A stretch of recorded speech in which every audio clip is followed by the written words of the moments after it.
বিসমিল্লাহির রহমানির রহিম। আসসালামু আলাইকুম।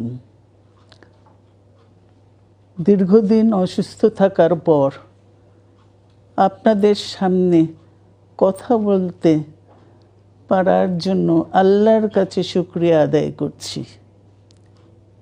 আমার কারাবন্দী অবস্থায় আপনারা আমার কারামুক্তি ও রোগ মুক্তির জন্য সংগ্রাম করেছেন, দোয়া করেছেন।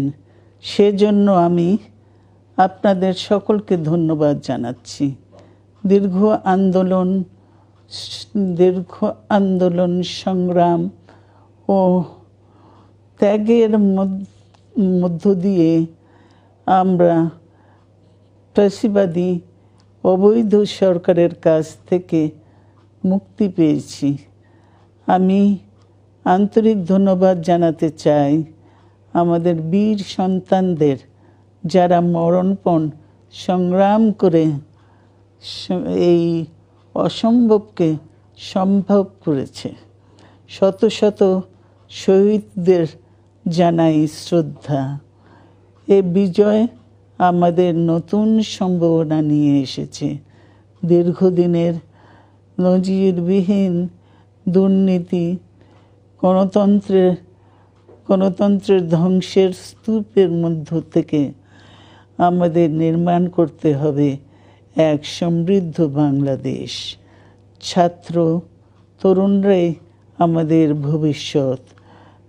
তরুণরা এই যে স্বপ্ন নিয়ে বুকের রক্ত ঢেলে দিয়েছে, সেই স্বপ্ন বাস্তবায়নে করতে মেধা, যোগ্যতা, জ্ঞান ভিত্তিক গণতান্ত্রিক বাংলাদেশ গড়ে তুলতে হবে।